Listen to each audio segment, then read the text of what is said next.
Assalamualaikum. We are here today in LD, Virginia. You can see this lake. Beautiful scenes from Virginia today.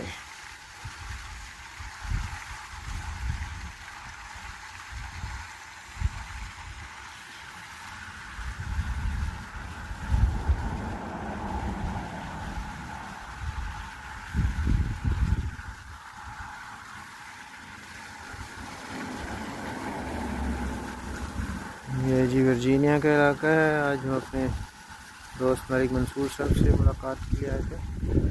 यहाँ पे एक झील है छोटी सी, इसके अंदर ये इन्होंने फव्वारे लगाए हैं। ये ओवरफ्लो के पानी इधर कुएं में आ जाता है।